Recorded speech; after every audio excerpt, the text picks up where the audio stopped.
Welcome back for another episode of Sunday Soul Day.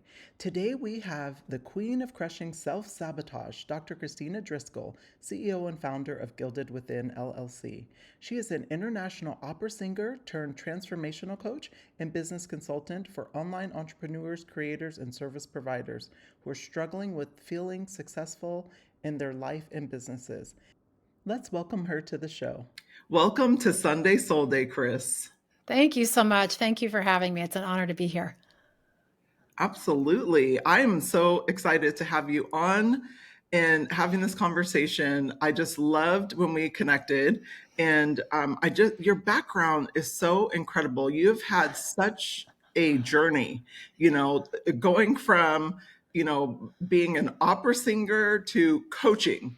And I can only imagine the life you led prior to that. So tell us about that journey, that incredible journey from being an international opera singer to then a transformational coach, a PQ coach.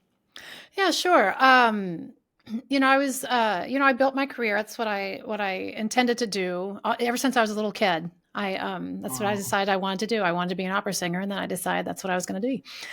And that's what I went to college for.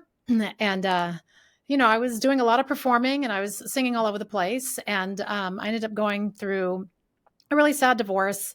And I decided I just wanted to take a break and kind of be in one place for a while. So I decided to go back to school and get my doctorate. And I said I would never go back to school again. I didn't want to do that again. But it was a good opportunity for me to be in one place for a little while. And they gave me a really, really amazing, beautiful fellowship. So it was a really gracious opportunity, and I decided to take it.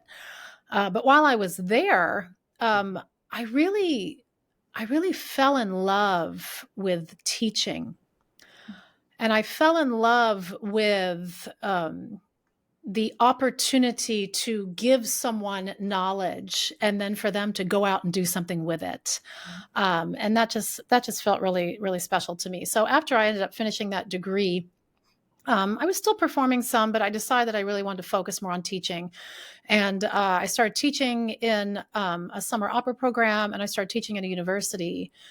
And while I was doing that, I started realizing that talent really wasn't the deciding factor of success. It was really what was going on in their minds. So I realized that as I built the person, I gave people the opportunity to build themselves as people, the voice followed.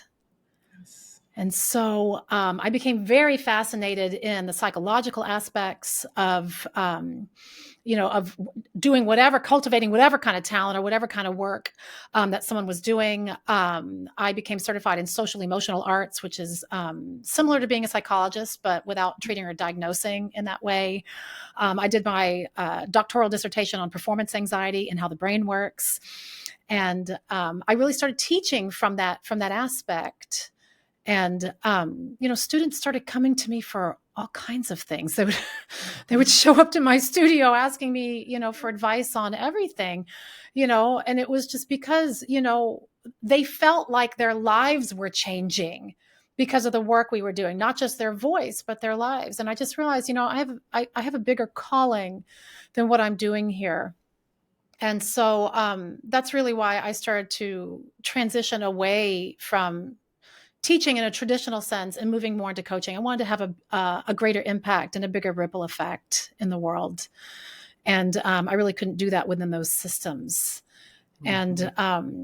And, as far as, doing consulting and doing business type of consulting, it turns out singing opera requires a lot of the same skills as running a successful business. It takes courage and commitment and collaboration and resilience and really developing an unshakable mindset and strategic analysis and flexibility and passion and patience and being able to present yourself in a certain way and endurance and leadership and being able to be coachable. So the transition was actually quite natural for me. One thing very naturally led to the other. And so I've been doing this full time now since 2015. Amazing. Oh my gosh, what a journey. I have so many questions to that. Did you come from a family of performers? No. Where Both does my that make parents, I'm this is always so curious about that because I'm like, where did you develop that, kind no. of performer's heart? Because that's really what it is. The closest thing to classical music in my house growing up was an 8-track tape called Classical Gas, which was a disco version of classical music. Thank you very much. Oh my And my dad loved country music. That's what he listened to. And both my parents have science backgrounds. So my big joke was always like, my parents, can't figure out how they ended up with it, like what went wrong with the experiment. That's just always who I was.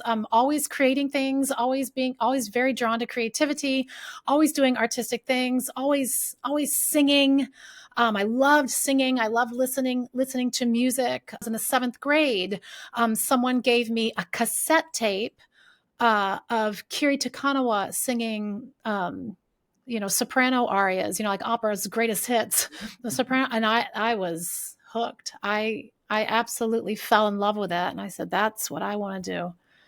And Wow. ever Oh since my then, that's what I was drawn to. And it wasn't until I really started falling in love with, really my heart dream changed. That was my heart dream, and that's what I wanted to do, and that's what I did.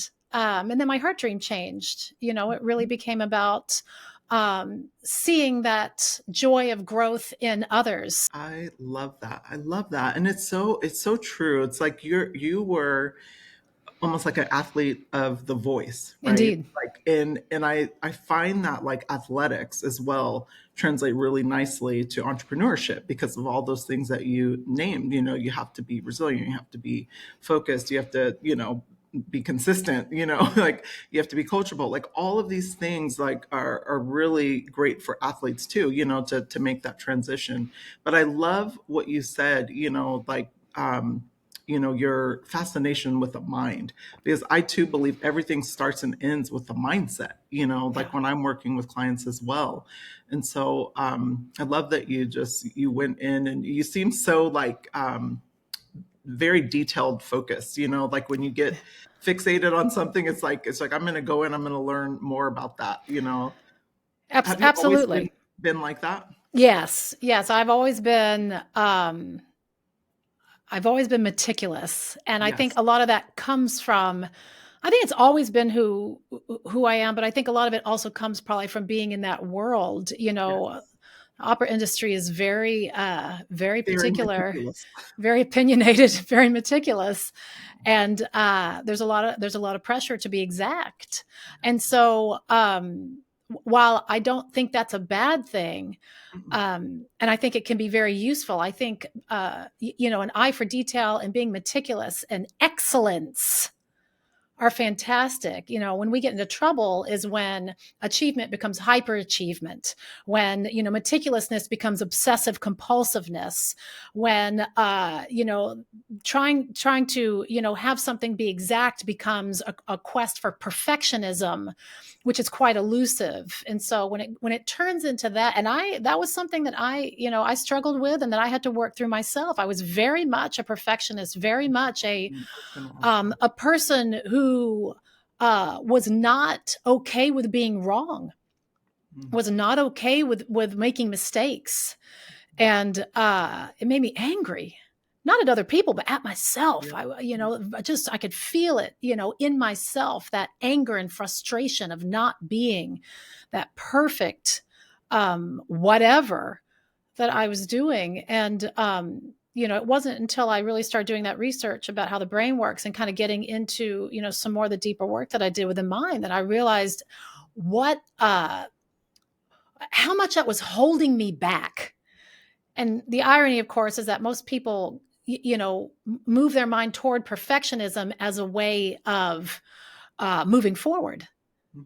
not realizing that it's that exact thing that's holding their back. My inability to be okay with mistakes, was causing constriction, and I Yes. didn't I didn't even realize it. So it wasn't till I got older and I started realizing that I really shifted the way I thought, and it completely shifted the way that I taught. I called my studio the box of mistakes. Come on in, so My students would come in, and they're all conditioned the same thing. This, you got to be right. You got to be right. No, you're wrong, wrong, wrong, wrong. I never told a student they were wrong.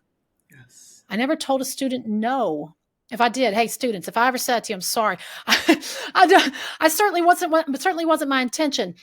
I never intentionally said no or you're wrong, because that shuts the body down. Nobody wants to be wrong. Nobody wants that. So nobody wants to be felt that to fail. So I would instead ask questions. What did that feel like? Did you like that? Or did you not like that? Mm-hmm. So that we were working with the body rather than working against the body. And that's what I've realized for myself, is that, the minute, and this is so part of the entrepreneurial journey as well. If you're telling yourself what a horrible job you're doing, if you're telling yourself you suck, you're telling yourself you're never going to make it, if you're telling yourself none of your stuff's any good, and then expecting it to be okay, well, you're working against yourselves at the same time that you're trying to do stuff. So everything that I do now is really about looking for how are we self-sabotaging? How are we holding ourselves back in the name of higher performance, doing better, succeeding, creating fulfillment? I think it's one of the biggest ironies in the world. It's the same in the singing world. The harder you try to sing well, the harder it is. Absolutely. Well, it's interesting you bring up self-sabotage, because you're the queen of crushing self-sabotage.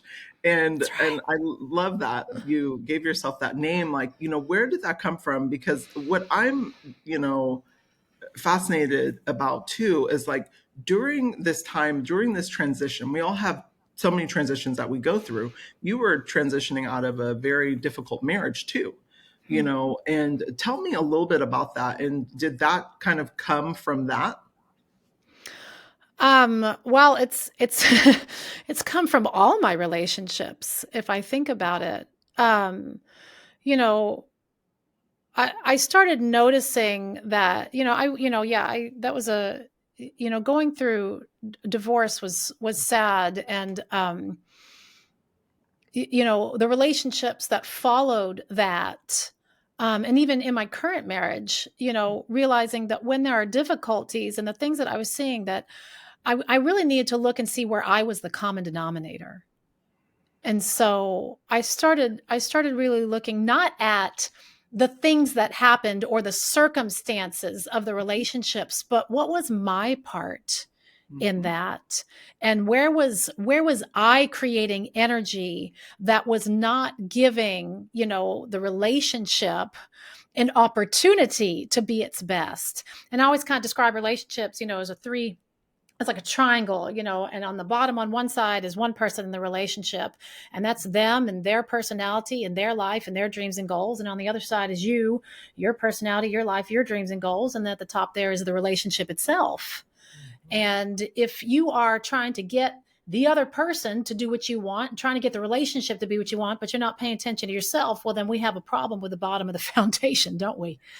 Likewise, if you are giving yourself up to try to be everything that this person wants, or be everything to make the relationship wonderful, then again, we have a problem with the foundation of the relationship. And that's more of who I was, and what I discovered about myself is that I was such a giving person and such a nurturer as a person, and also a bit of a chameleon from, a place of self-worth, thinking that, I was smart and clever enough to make myself into whatever version that this person would think is their dream.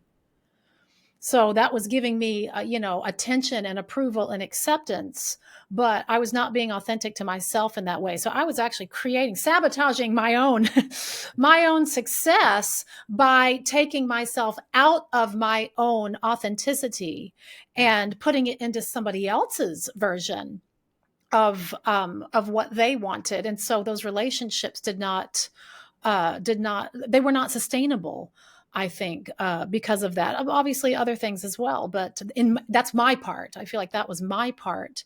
So I really had to take a strong step toward looking at where am I creating sabotage, both in my own life and in relationships, and then to truly step into, what we call in this work, the sage perspective, of who I am, my authentic self, and to be that person regardless of someone else, so that Yes. we walk together. But, I don't carry this person and I don't expect them to Mhm. carry me. We walk paths together. And obviously there's giving and there's compromise, but never at the sacrifice at the Mhm. core of who you are. So, that I think that was the start of kind of the awareness about this, but I really didn't get deep into it really until recently, and really understanding the different, archetypal personalities of self-sabotage, and how we do this. And it can be very sneaky, very, Mhm. very sneaky, especially for smart people. I work with people who are very smart, very talented, and they're unaware a lot of times of the kind of self-sabotage they're creating for themselves, again, in the name of success. Oh my gosh.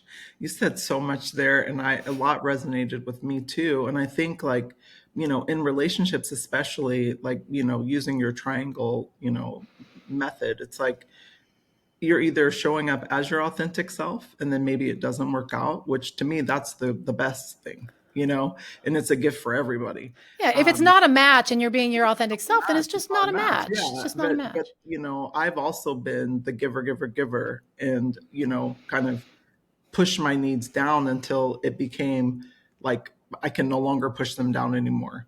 And then you're showing up, trying to show up as your authentic self, and then they're like, "Wait a minute, What, like that's who's not this? what I'm used to." Yeah, like like Who's this where did lady? this come from? So Yeah. especially I can see that in my 20s, especially. Um, but I think I'm at a place now where I have a lot of self love and self worthiness. So it just doesn't.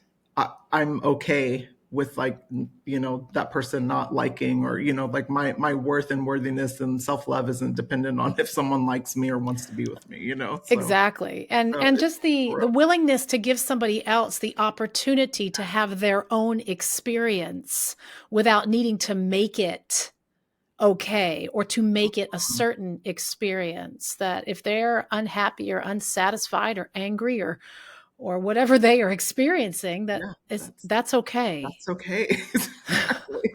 Oh my gosh. Oh, that's so good.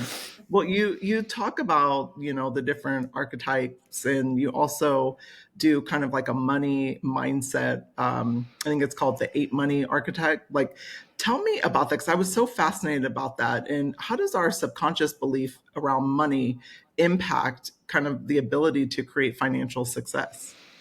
Well, we develop, I would say, most of our beliefs in childhood. We develop most of the things because it's coming from a survival instinct, right? When you're a child, uh, you know, you're trying to navigate this big giant world thing, and you don't really have a choice who you live with or where you are or who's around you or who you go to school with, and or what people say to you. And so you start to learn all of these things. And as a child, you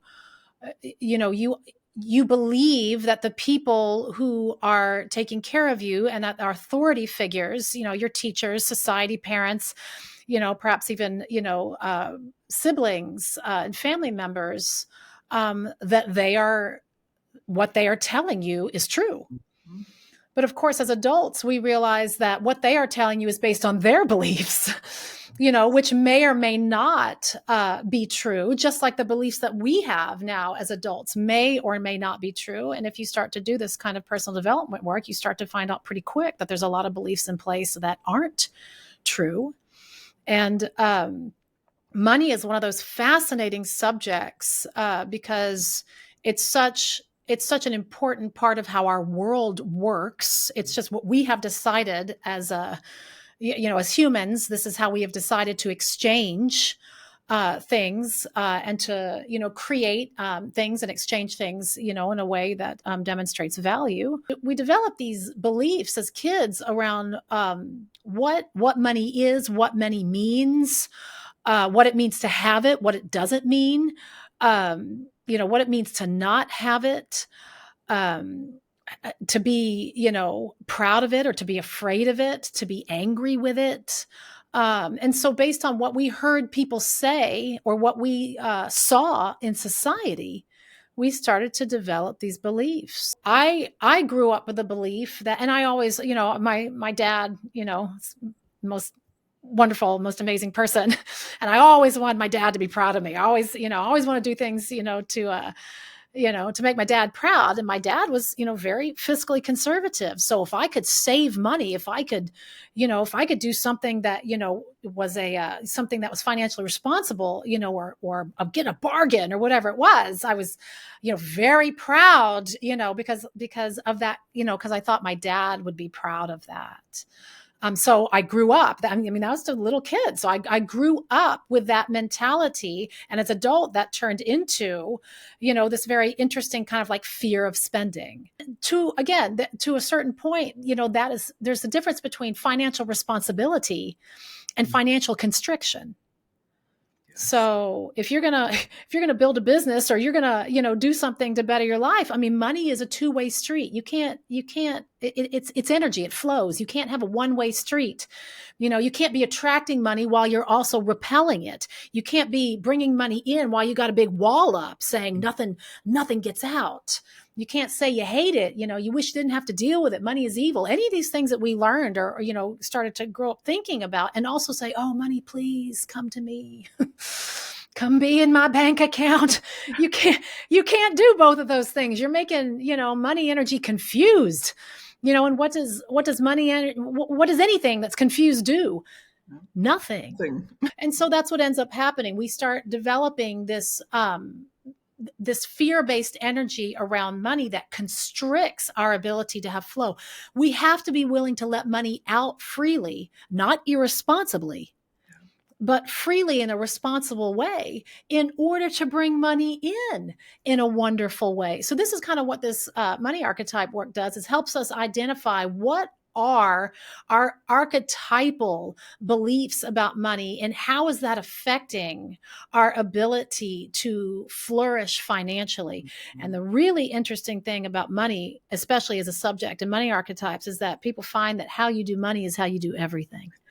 So if you are constricted and stingy about money, won't spend a dime on yourself, you're going to find that you're constricted in other parts of your life, and not allowing freedom and flexibility in other parts of your life as well. Either that's being mistrusting of people, or trying to hide things away, or not allowing yourself to have a close relationship because of fear of being hurt. There's all kinds of ways it'll start to translate into other parts of your life. So understanding that relationship and learning how to transform that relationship into something that's wonderful and positive will affect every single area of someone's life. Oh my gosh. Oh my, that was amazing. And it's just so good because, if you think about, like, I mean, I just even thinking about in tech, when I would hire people, like, I loved getting to the point of negotiation, because that would tell me about the person, and how they negotiate or didn't, or, how they, or like a dog with a bone, or like how they weren't flexible. Like it just told me so much about them. And so it's like, it's interesting that you say, like, how you do money is how you do everything, because it's so true, and I looked about, even working in tech, like, women would not advocate for themselves, like what other areas of their life that they weren't advocating for. Like, I remember early in my career, I wouldn't advocate for myself. And guess what? I wasn't advocating for myself in relationships and other things. Exactly. So it's just so, oh, it's so good. I hope you guys are writing that down. That's the gym. Oh my gosh. Well, talk to me, because you are a positive intelligence and self-sabotage coach. Tell us a little bit about positive intelligence, and kind of like, what is that, and how did you get into it? Positive Intelligence is an organization that was started by Shirzad Shameen. Wonderful, wonderful person and wonderful coach. And he started this company. He actually came from a business background, and he wrote a book called Positive Intelligence. It's a New York Times bestseller, and one wonderful book, kind of explaining this process and its background. But really came into this work because. he had a really rough childhood and developed a bunch of these kind of controlling beliefs and a hypercritical, what we call hyper rational beliefs, and that was pervasive in his personality, and it was coming out in his work and business, and affecting his ability to collaborate, to run a company, to be successful in the way he wished to be, and people were pointing it out. And he just decided, I got to figure out what's going on with this. And it took him into going into research and figuring out, okay, what's causing this? Where is this coming from? And he basically delved into very extensive research in the areas of cognitive behavioral psychology, performance psychology, positive psychology, and neuroscience, and found that there were really he came down to what's using factor analysis, meaning there's only a certain amount of things that are causing issues for us, and this is true of all people. And he got it down to where he realized, there's really only 10 ways that we self-sabotage, and these kind of 10 archetypal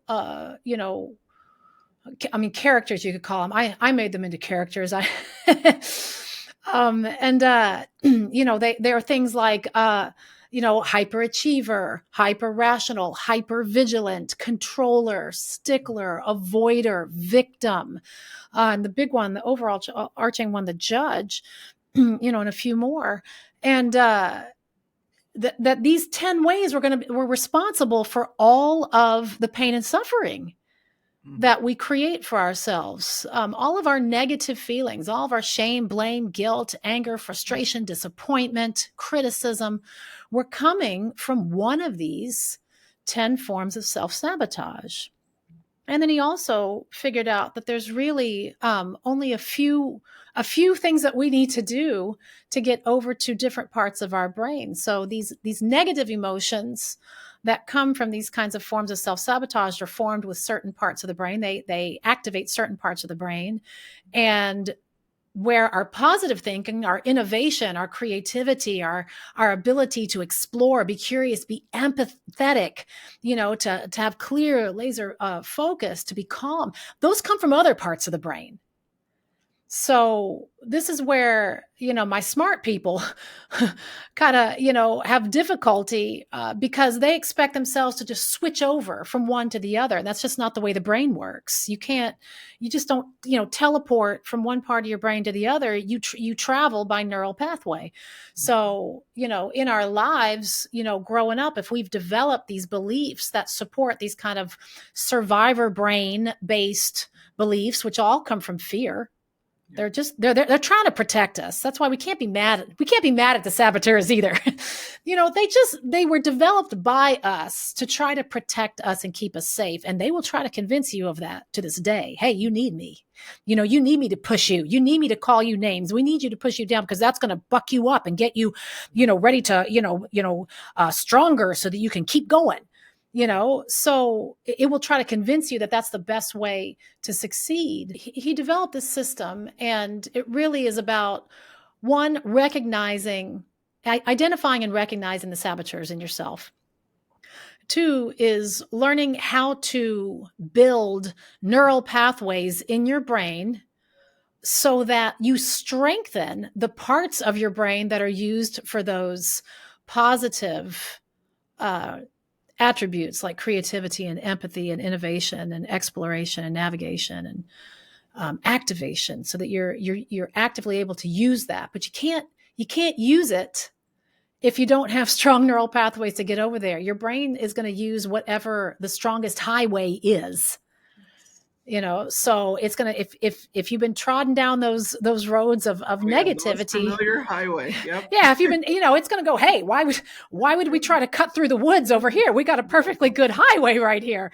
So we have to weaken those neural pathways, grow these new neural pathways, and then actively continue to build and follow those, so that when something comes up that triggers us, Number one, we remember, oh, there's actually two different pathways we can take here. And number two, that we actively attempt to choose the one that's going to lead us to a positive outcome. And our ability to do that is contingent only on two things. Number one, how big of a deal do we think this trigger is? And number two, how strong are your neural pathways that are going to allow you to overcome moving toward negativity because of that trigger versus positivity? Oh my It's gosh. as simple as that. It's simple. I would say It it's a is so simple simple. process, but it's challenging because I guess smart people are like, I should be able to do it. Yeah.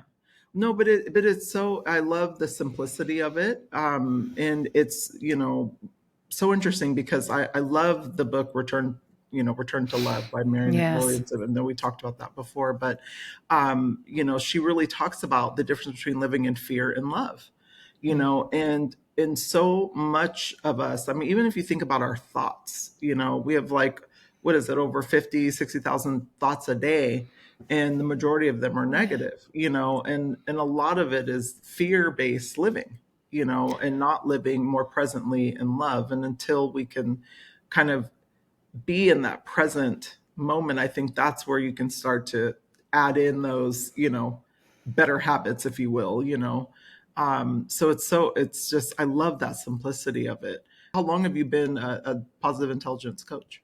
I just started this I'm trying to think what year it is. I guess it's just been a little over a year now that I started incorporating this into my work.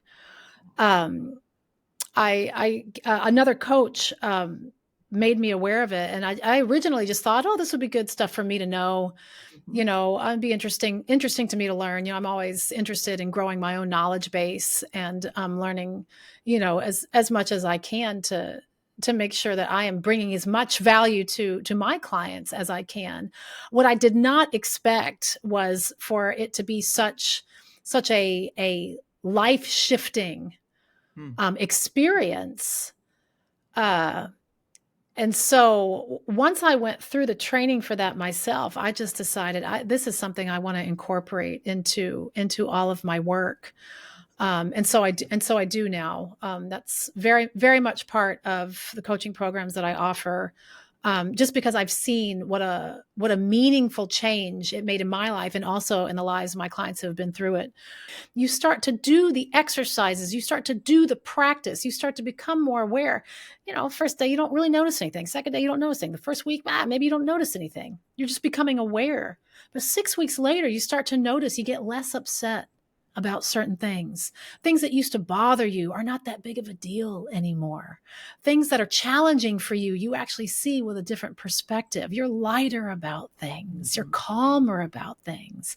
So the more that you continue to, it's just like the body. You're like, okay, well, hey, I'm starting to see a little change here. I'd like to keep going. And so the more that you commit to that practice, the more you are able to create that change. And so that's one of the things I'm encouraging people to do this work, is to allow themselves the opportunity to create the change that will allow for all of the rest of the stuff Mhm.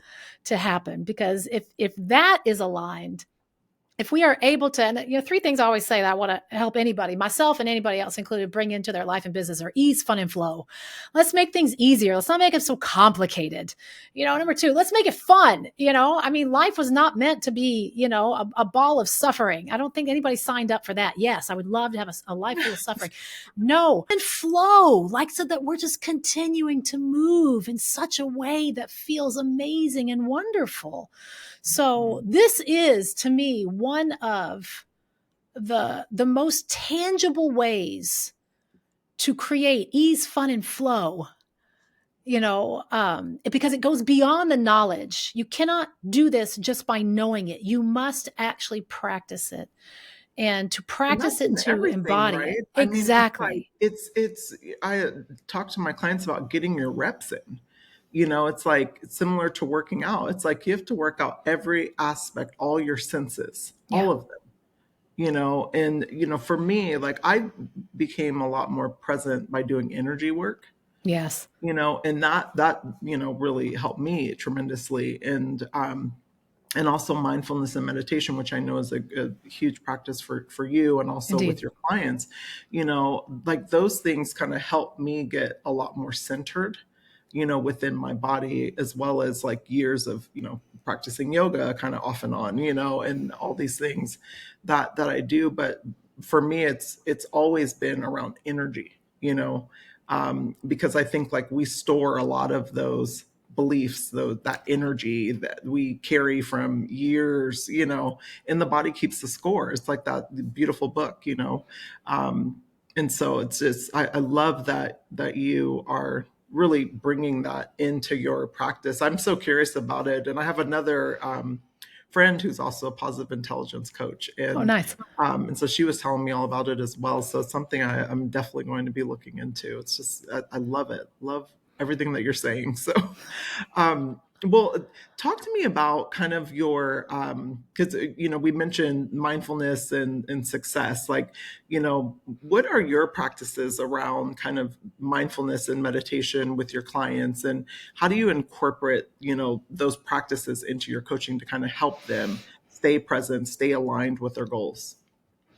Um, well, like you said, I deal with these three different aspects: mindfulness, mindset, and meditation. And mindfulness and mindset are not the same thing.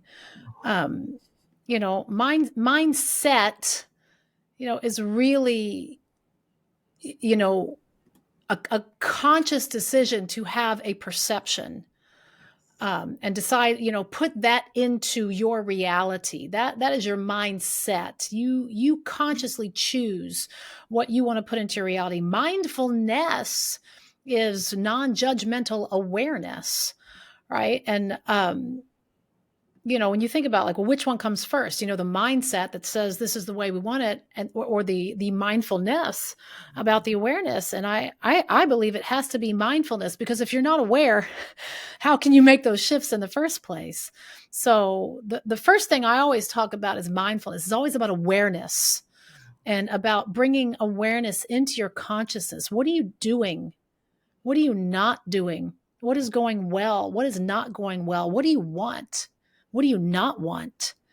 So that you start to develop clarity and awareness around what you are thinking, feeling, doing, how you're behaving, that either is in alignment with where you want to go or not.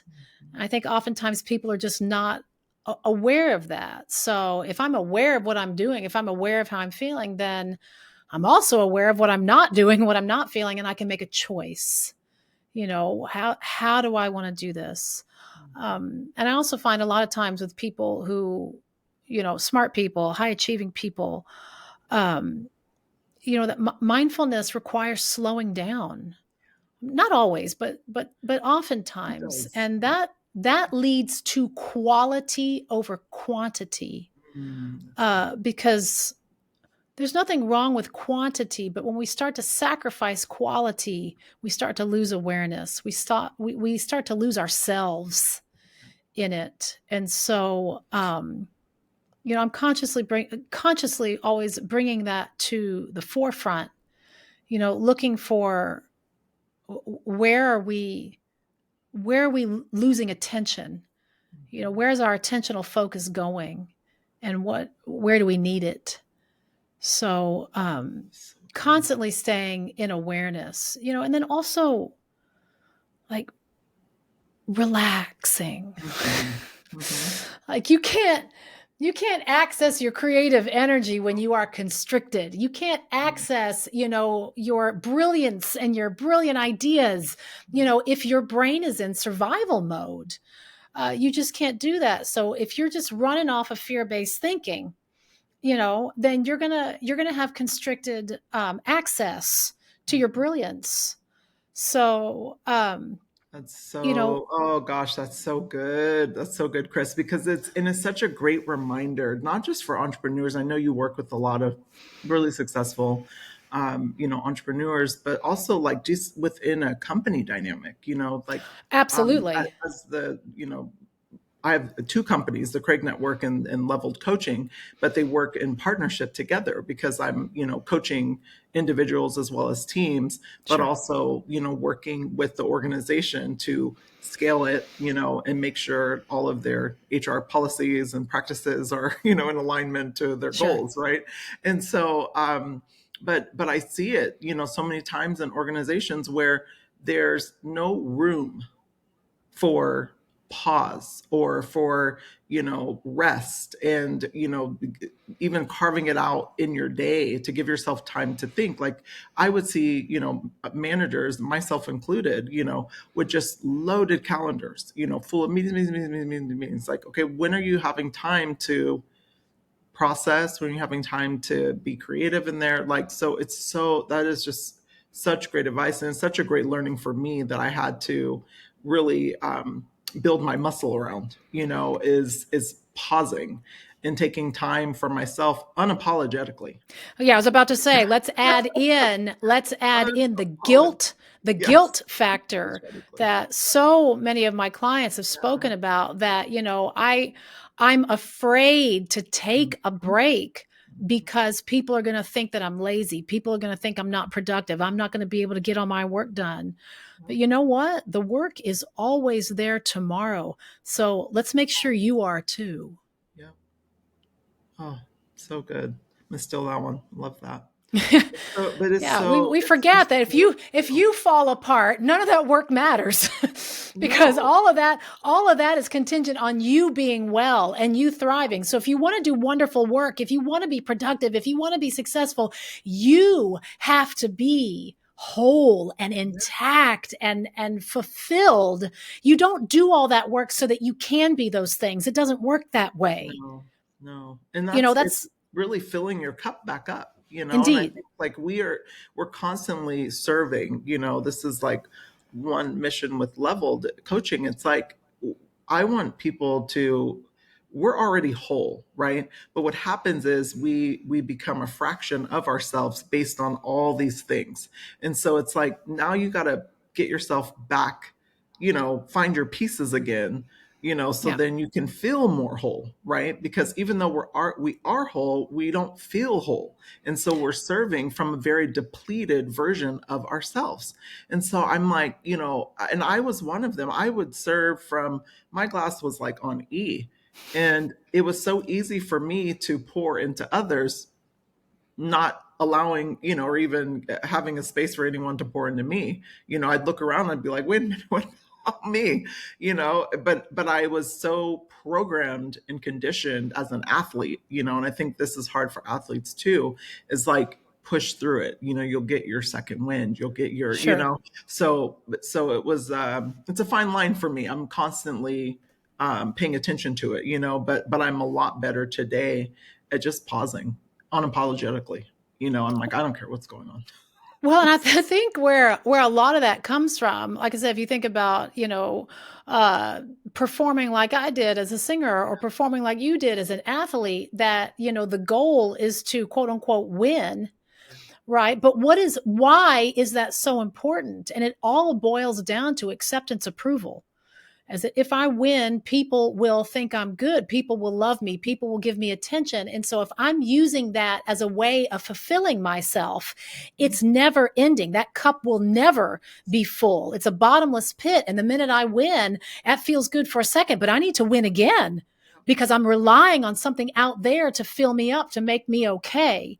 So that's Oh, backward. And it's exactly what you said. Society has conditioned us. And that's why the corporate yeah, world is like this too. yeah, You got to keep going, keep going, keep going, keep going, because we gotta get to the top. But it's an elusive climb, because when that's what you're looking at, there is no top. You never ever get there. It's an unending mountain, with a peak somewhere, but you never actually see it.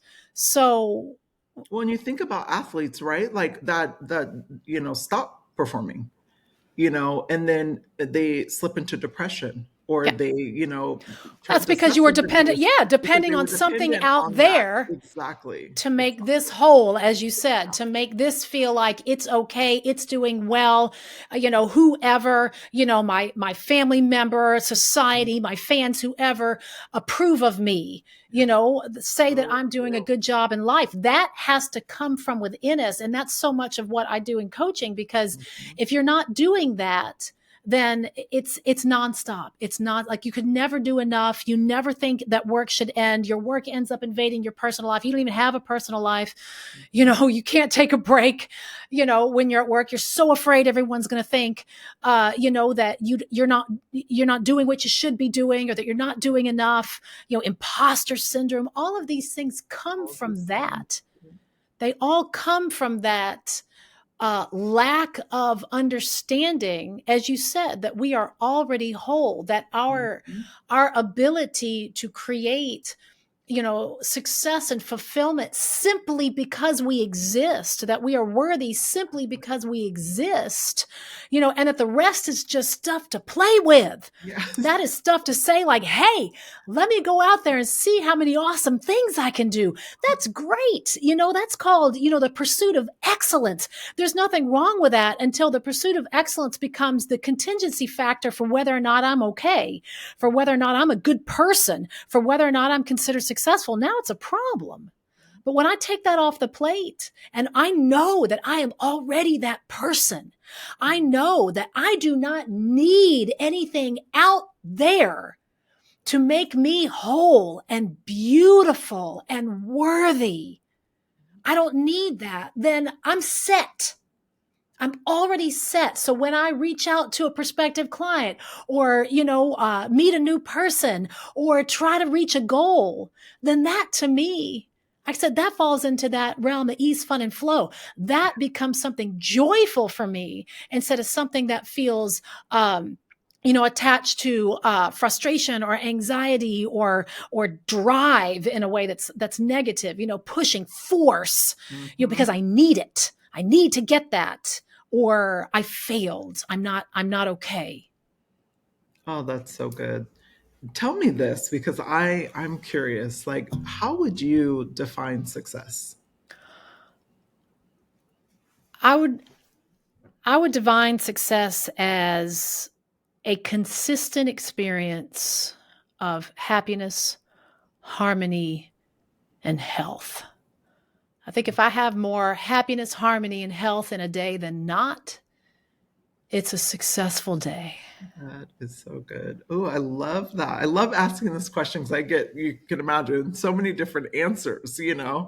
but I love the simplicity of that, and also H is one of my favorite letters. I named my kids H's. So no, I'm gonna add that to my definition. I love that. I think Um, uh, I think in the past I wouldn't have used those words. In the past I was, yeah. conditioned to, just like everybody else, I had a very strong primal link to acceptance and approval. Mm, Some people have a very strong primal link that's very ingrained in their DNA, and some people don't. For me, it was very ingrained. And so I wouldn't have used these words, but mm, I would have considered success being validated by others. So just what I was talking about, like wow. approval of my work, recognition in the industry, being able to do something without having anything to complain about. So it's quote unquote perfect, the acquisition of things that are recognized as valuable in society, any of those things that show, hey, I did it. See, you all can see, right? And I Mm, just, I kind of I have a lot of empathy and compassion, for that previous version of myself. And I look back and I think, wow, no wonder that person, never used to use the word joy to mm. describe anything. I used to say that. I Wasn't remember as I used fun, to. fun and flow, right? Oh, I can't believe it. I used to say, like, I don't use the word joy very often to describe things. And I think about that now. I think, my goodness, ooh, I had a very warped perception of of how this whole life thing is supposed to work. And I'm so grateful for that shift over to understanding the difference between, well, I mean, like what I call my business Gilded Within. The difference between that creation of value, an immense worth from within, instead of, get all these things and make all these things happen that everybody can see that you've done well, in order to Yeah. be, to experience joy, to experience, that kind of wonderful feeling, that sense of success and fulfillment, regardless of what happens that day.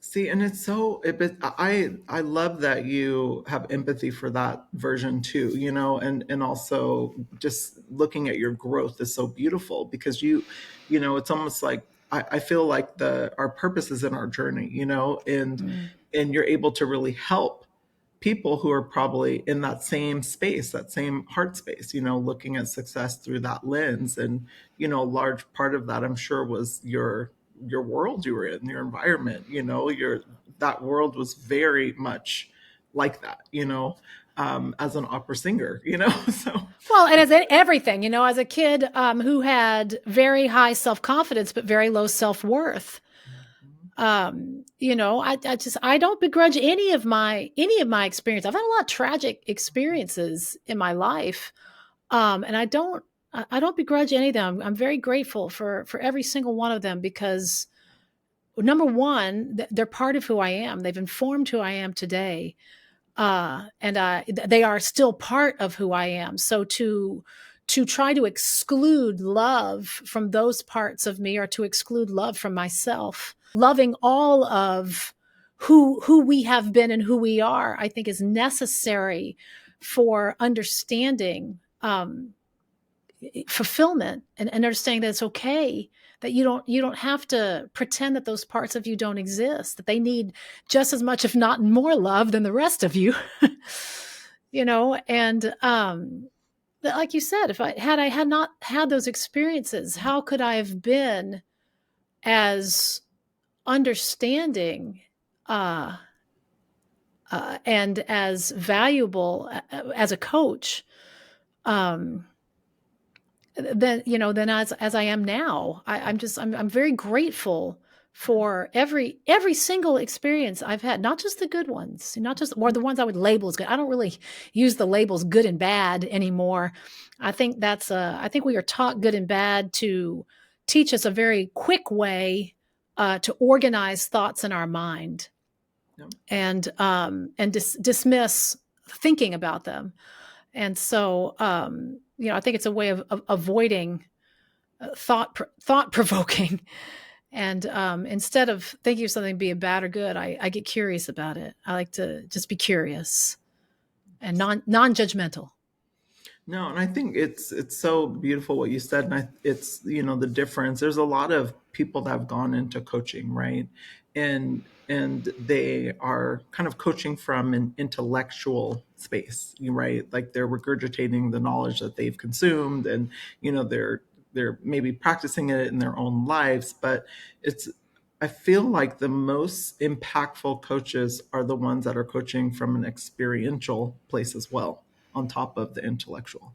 And so, it just feels like that's what you're doing. And, I can imagine how impactful you are. I felt, like you said, I felt called to that work, and I felt like it was a very intuitive part of who I am. Um, and so I decided then to go, to get certifications, to learn more, to be trained in those areas. And so I did kind of take a backward approach to it in that way. But yeah, it was certainly my experiences that led me there. Yeah, no, I love that. But you mentioned something about worthiness. We've been Mm. talking about that a few times throughout this conversation. And I read this book by Jamie Kern Lima, and her book is called Worthy. And she talks about four different types of people. And it's so interesting because I have seen myself in all of those different, people that she kind of mentions, but she talks about the A, the B, and the C and the D person, and she talks about, like, one person will have low self-love, high worthiness, another will have low worthiness, high self-love, and so on and so forth. And the third person, which is the C person, has neither. And then the D person, has both. And it's so interesting because throughout my journey, like I've seen me shift from A, B, even hitting C, and now being a D. And so it seems like you kind of went through that as well. Just in hearing you talk, like Indeed, it's indeed, amazing. It's amazing, and our journeys are so beautiful. I have a quote that I wrote that you'd said like, oh, I don't like to say the good and the bad. I actually use the terms jewels and thorns, mm, um, because I agree, like, unless you're speaking to children, trying to like kind of help them understand and kind of build into their learning, over time. As adults, like we need to look at our lives as kind of like, lessons, and yeah, beautiful learnings. And so I have this quote that says like, our creator adorns us with crowns, and the crown represents the journey, and they're both filled with jewels and thorns. indeed. Both are equally blessings. And like DNA, no two crowns are alike, I and love so that. um I love that you said that because I couldn't agree more. So Yeah, I love your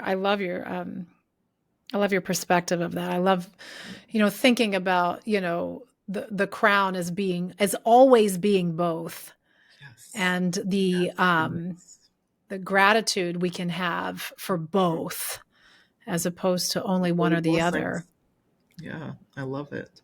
Well, now tell me, because you are taking care of so many people and, showing up for your clients, giving lots of energy, like how do you take care of yourself? How do you fuel your mind, your body, and your soul?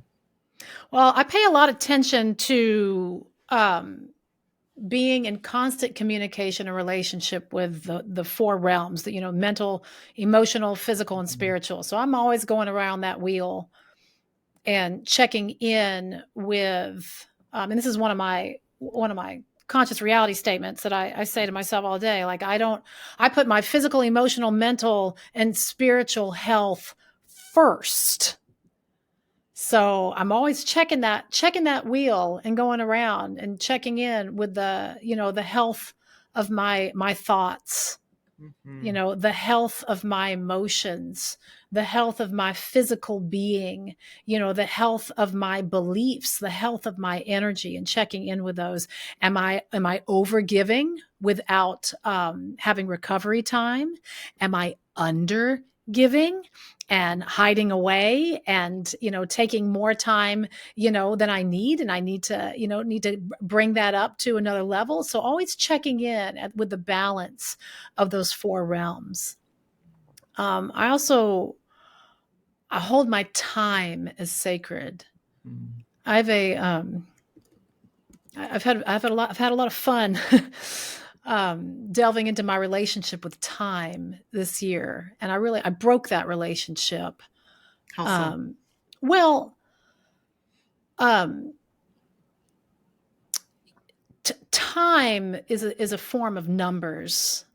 Money can be a form of numbers. Time can be a form of numbers, and I found myself being overly attached to numbers, Mhm. and really letting numbers run me instead of numbers being toys, numbers being a game, numbers being something to be playful with. And so now I've decided really that I run on universal time first and clock time second. Ooh. Now that doesn't mean I'm late. Yeah. because because I honor time in a universal way. But it also means that if I am late, if I missed the mark in trying to navigate my time, I don't get anxious about that. I don't get upset about that. I don't, go into victim, archetype about that. I just understand that that is something that happened.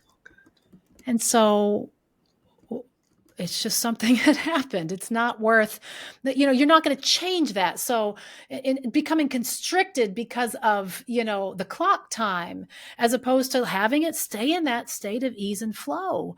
I want the clock time to be fun as well. I don't want to think of the clock as I'm running out of time. There's never enough time.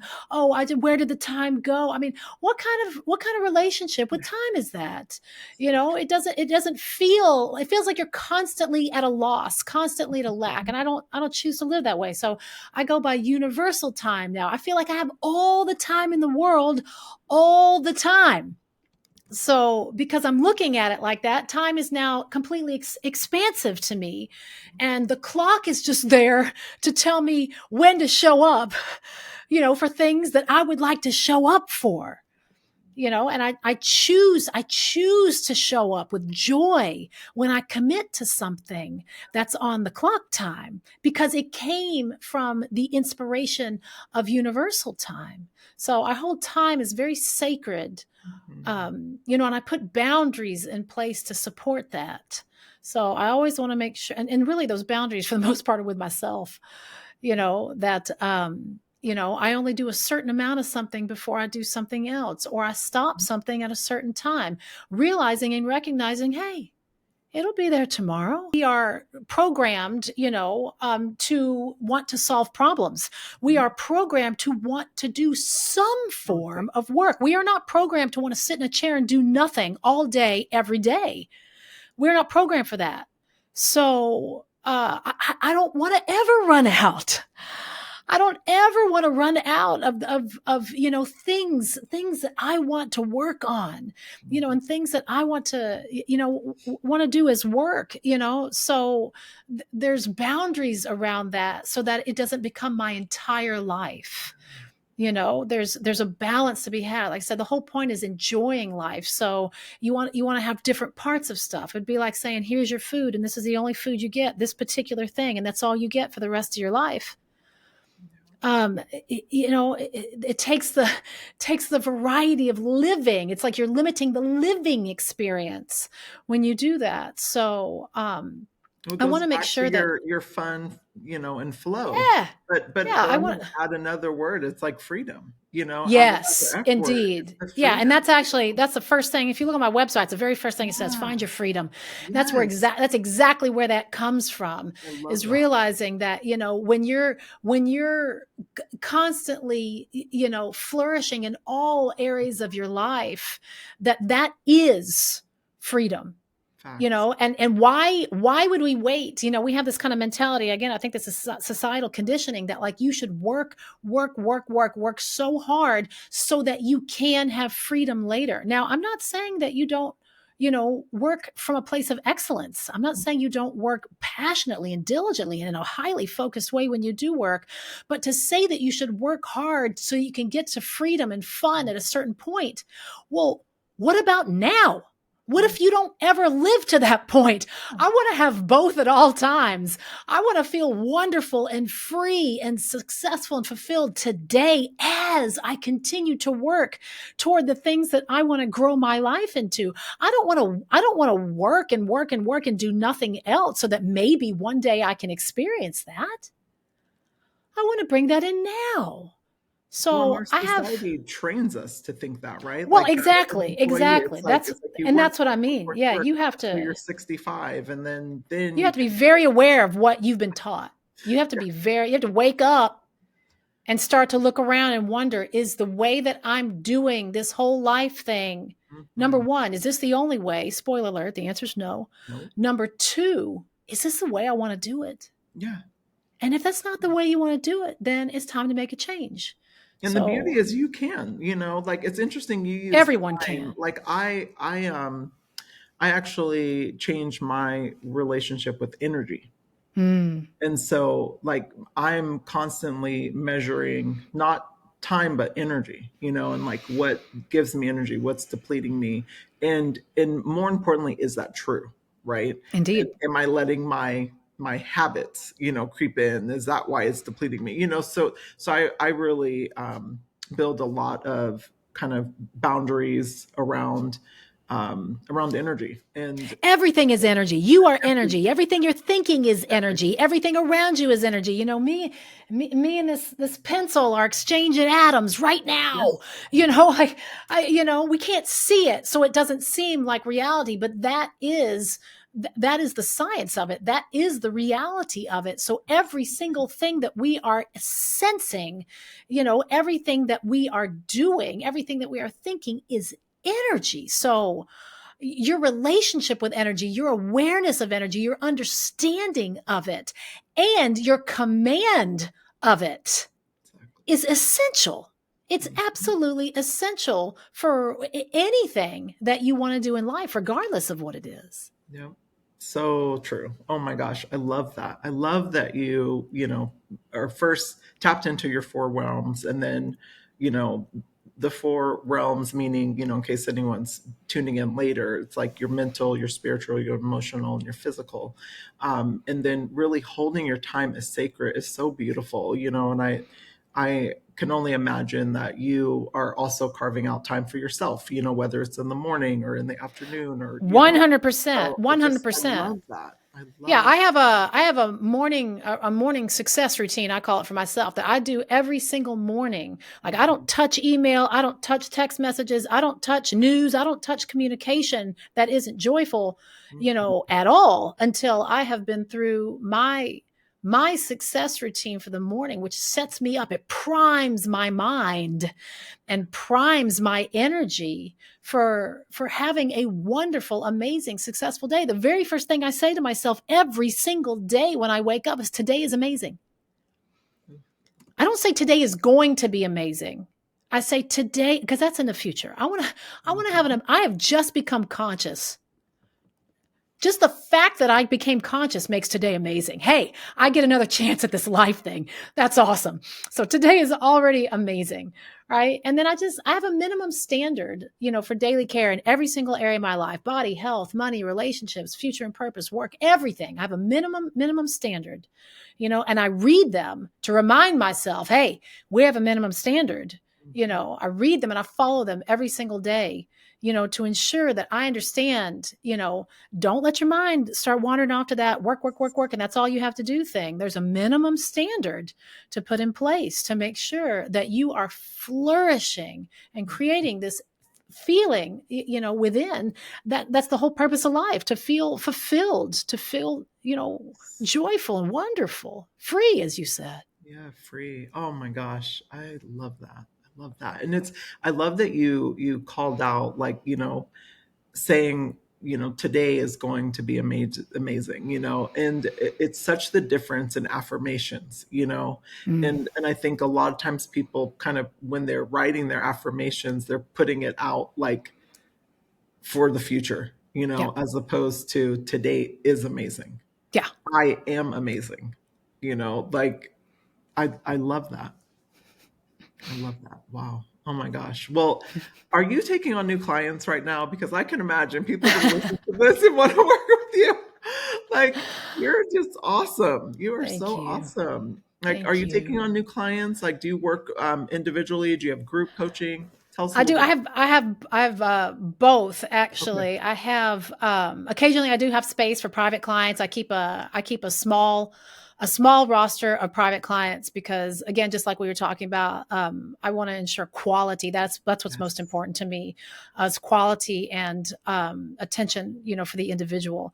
And I love working with my private clients. They all bring me joy.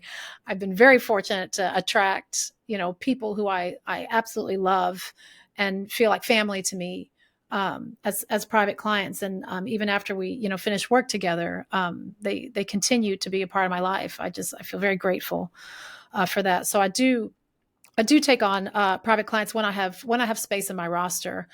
And I also offer a success audit, that's new, that I've put up on my site to help people kind of take a little deep dive and, identify what's standing in the way of their success. So, we look at, how you're living and working, as compared to what your expectations for success are.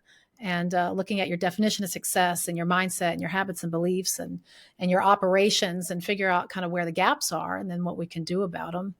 just to, to give people a starting place, Mhm. so that they can, have kind of an idea of what's going on. Again, it's about gaining that sense of awareness, and then also having a little bit of idea about what to do next. And if that's going into coaching, then that's great. Or if it's something else, then that's great too. What's most important to me is that, people have the knowledge and inspiration they need to take the next step for themselves. So I love that. I have something that like that I love to do for people. Um, and then I do have some of the PQ work that I'm offering both as an individual, to take people through that positive intelligence work and working with those, those forms of saboteurs and self-sabotage. And if you want a good, if you want a good chuckle, you can head over to my website and see the Yes, saboteur characters that I've hilarious. created.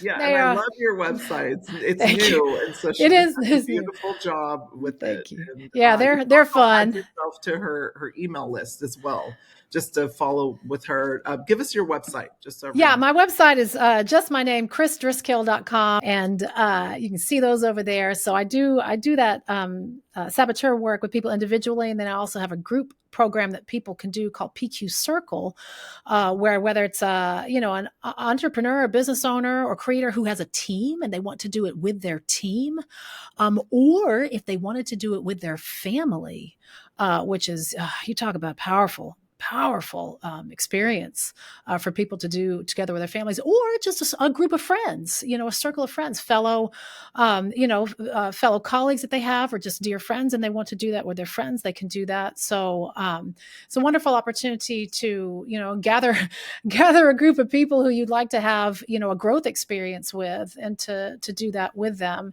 And then I also have a program opening next in 2025 called Success in Mind, which is really going to be a culmination of all of the work that I've been putting together, my PQ work, my work with mindset, mindfulness, and manifestation, and really go through a step by step process to uncovering the things that we have layered upon ourselves over the years, and really get down to the core of who we are and who we are meant to be in the world, and to allow ourselves to generate that success and fulfillment from within, and then to allow our outer world to match that.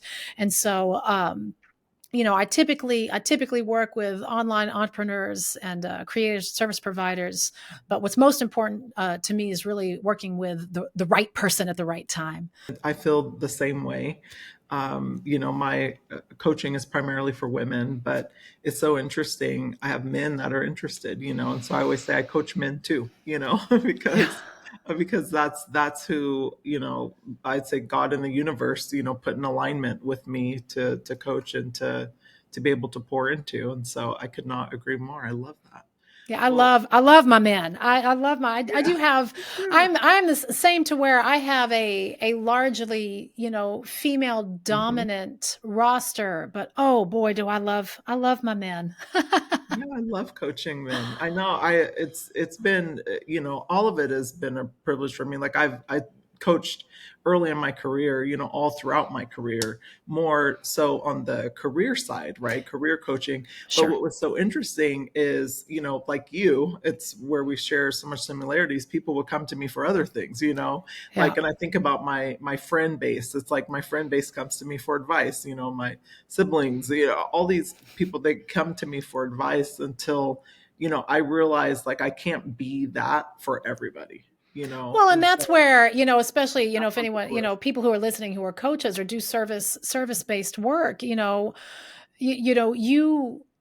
when you shine your light, it's gonna attract, right? But I used to always I realized for myself that I was dimming my light in order to either not make sure I'm not too much for Mhm, anyone, or to not be overwhelmed, mhm, right, by that. And so, and that's not the way to do it. To dim your own light, to be any less bright than you should be, is not truly showing up in your full authenticity. So I realized that, and I shifted that and realized that I just need to be I need to be as bright as I am, and if it's not for you, just turn around. yeah. Exactly. Just Put don't, your shades just on. put your Yeah. shades on. Don't look over here, go. Put your So shades on. put your shades on, but so in the other respect, you do have to put your boundaries in place, and you have to Yes. lovingly And that, set your yeah, boundaries to where excellent. people understand, that regardless of what your relationship is, that you are the decider of how much you give Mhm.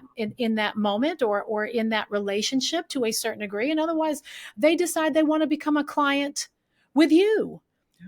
and they respect the fact that that is your work, that is your profession, that is what you are here to do in the world, and that is worthy of receiving value in return. And we all have to realize that if you continue to give that away to the point where you're not able to fill yourself, then what you've done is create a charity, not a business. Right. And I got a coach say to me one time, well, to everybody, it's a very smart way of putting it, don't confuse your business with your charity. There's Mhm. nothing wrong with charitable work. It is wonderful. But if all you do is charitable work, then you too will need charity.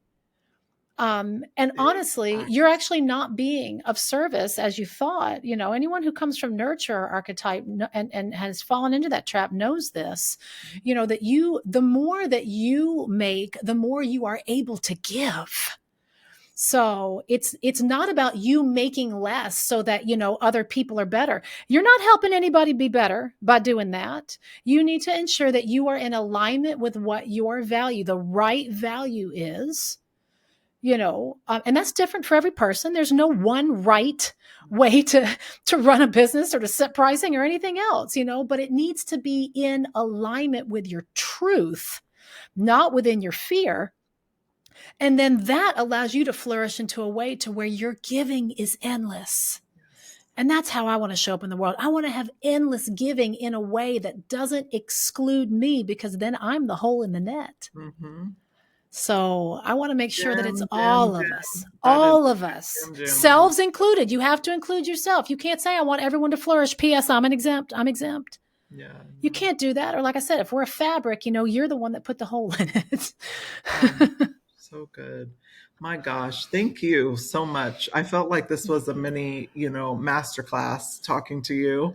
And, I can't wait for the comments, because there's just there's so many, I like to call them gems, or like just so many great gems that came out of this conversation. And your journey is just so beautiful. So I appreciate you. I appreciate you blessing Sunday Soul Day and our audience. And thank you so much for coming on. Thank you so much for having me. It is an absolute honor and a joy and a blessing to be able to be here and to share with you and to know you and spend this time with you. I'm so very grateful for that. And I hope this is something that, is meaningful for your audience. And I very much enjoyed it. Thank you.